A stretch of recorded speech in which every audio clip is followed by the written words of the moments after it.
Oh my god, I thought that was a big spider. Oh, I had a heart attack. It was a messed up dandelion. So technically speaking, I'm currently on a YouTube break. You should check my last community post if you don't really know what I'm talking about. But it's the spooky season and I just really wanted to make something. I've had misses every single Halloween, including this one because I decided to take a break, but I really want to do something, even if it's just like a little cutesy thing, and I might be cutting it close because I'm pretty sure this is coming out on Halloween day, so happy trick-or-treating. I hope you guys stay safe and have fun, but yeah, that's what we're going to be doing today. Spooky. The only thing that's spooky is how cold it got so quickly. To create our void bean, we're going to need to start with some sculpting. And before we start with that, I like to use some aluminum foil to bulk up the shape, because with inflation, clay is very, very expensive. With that done, we slap the clay on in a nice thin layer so that I can smooth it all out with the motion that I'm calling hand rotation. As you can see here, it does a delightful job at smoothing everything out. No bumps. With it absolutely smoothed out, it's time to plan out the eyes. Ask you how you are, you just have to say that you're fine. Breaking out the good old iPad. I'm going pretty simple with the eyes, just a nice full moon yellow with a little bit of shading around the edges, make it nice and poppy. And then a nice, no thoughts, smooth brain pupil. Extra large to make sure you can question what the horrors this void has seen. Well, that looks good to me. Let's take it to the printer. I printed two versions, one with eye reflections to see if maybe that would get a good effect. Spoiler alert, it didn't, so we're just going to use the normal ones anyway. Break out a little dab of UV resin. Plop your glass cabochon down. Beam of light. Bing. Now release them from their papery tomb. Trim off of the excess. And you're left with two little void peepers. Alright, back to the clay. Time to add the eyes to their new home. His head. just already has no thoughts. It's just... Chris had no thoughts, huh?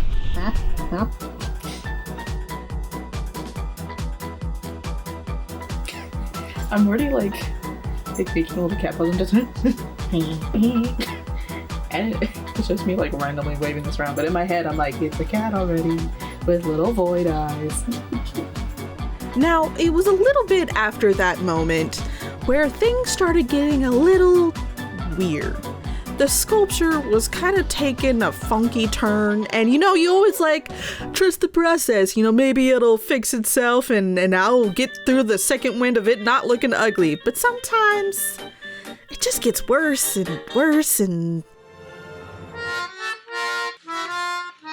Yeah, it got so bad that editor Sarah made a stupid Lord of the Rings joke about me taking it apart. Filthy caddises must take off its face. It isn't good, is it? Filthy little caddises, not void-like enough. So I stripped it back down to restart.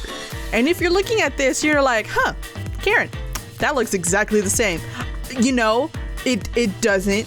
There's slight differences, enough that I could tell the difference, and if you smooth it out enough, you'll just never be able to tell. And I smoothed it out so much that suddenly it was a face, and we can move on to mouth details. In all honesty, even I don't remember how many times I redid this. God, that is the tiniest nose. But moving on, we focus on giving this little void bean a delicate, adorable little mischievous mouth. Little baby mouth. Gonna do a heck and pounce. With the last little details, it's time to move on to ears. God, that looks so cute. You've got to be kidding me. It just looks so mischievous.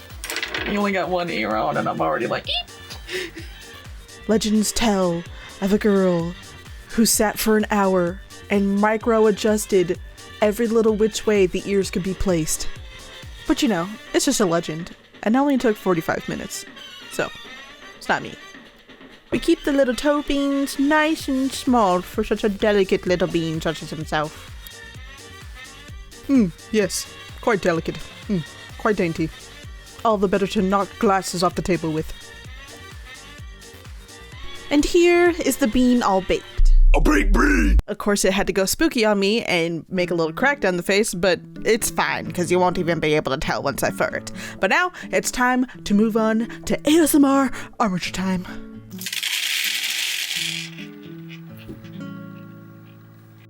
Oh, right. Before we move on to armature time, I need to make a hole in the back of the head to insert the armature into. Don't worry, little one. It'll be over quickly, I promise.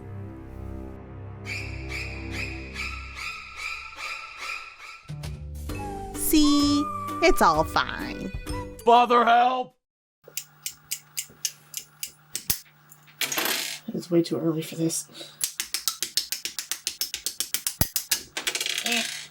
But attacked me. Oh. Oh, dude, I am a menace today. Bruh.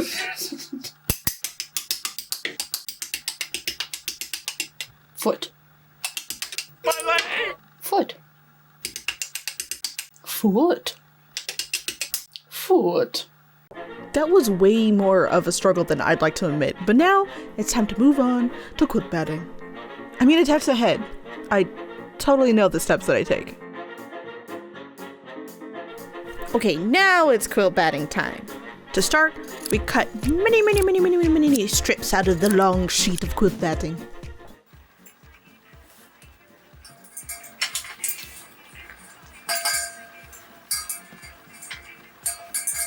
They are usually the reason I have to do a voiceover because all you hear is metal clinking. But okay, back on track. To build up the body, I take those many strips and I wrap it around the body over and over until the body is built up to my liking. Making sure not to go too ham though, because we need to save a little bit of room for the thickness of the fabric later on. But like I always say, if you want chunk boy, you get chunk boy. If you want thin boy, you get thin boy, okay? We support all body shapes and sizes here. Moving right along, it's sewing time. God, can you tell that this is housed with other furs? There's just all different colors of faux fur in this.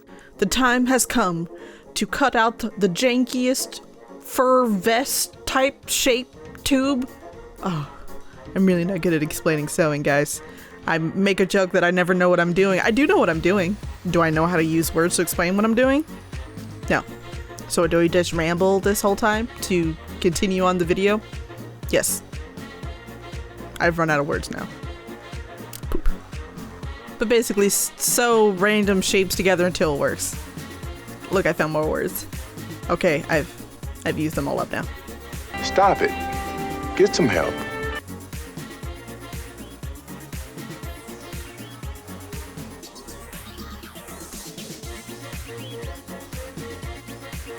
Now that we have this fluffy boy, before I can trim him, I need to fluff the face. And since I've shown it so many times, we're just gonna breeze through it.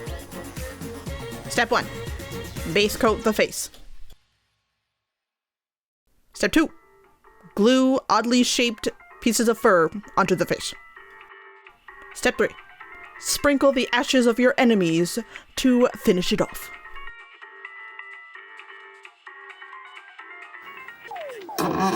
Hello. Oh god, he really just looks like a void now. I can't see a little face. And now that he's looking like he licked a light socket, it's finally time to get on with the trimming, aka KP's Extreme Grooming Extravaganza.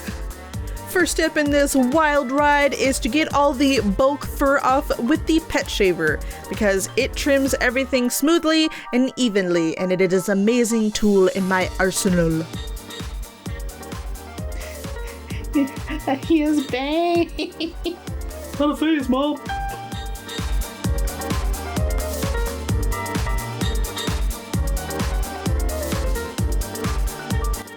But as amazing as that tool is, it's not very good for very tiny, detailed areas like the legs. So in that case, I get out my arsenal of scissors, and they go all over the place in the range. We got your normal craft scissors, both big and small. Then we have your fancy pantsy actual grooming scissors that are curved for, you know, doggo and kitty shapes. Then we have your go-to thinning shears for that nice feathered edge so it's not such a blunt cut. Why do you guys listen to me? Oh, but look at me. I'm trimming like a little actual groomer and just being so professional. I'm legit. With the trimming all done and him looking so dapper, he's pretty much done. But I do want to go in and do like a little bit of the airbrushing details, like the inner ear to make it a nice little pinky and, you know, maybe his nose so you can actually see it. All right, let's go do that. So normally I just paint this with like a normal paintbrush, but then it leaves like a really harsh line and I don't really like the look of it. So I thought with my big brain, you know, maybe if I use the airbrush and it's like a gradual thing, then it'll look a lot better. But because I'm not big brain and I'm actually smooth brain, I didn't take into account that airbrush spray hard. Airbrush make fluff go everywhere. And where would fluff like to go but in wet paint? So instead of having a nice even coat, I just sprayed all the faux fur into the wet paint and it all got stuck and it looked really weird and just worse than if I just did the paintbrush. But it's fine. We fixed it. And by that I mean you just won't see it. But with all that trauma over, it's time to look at the final result.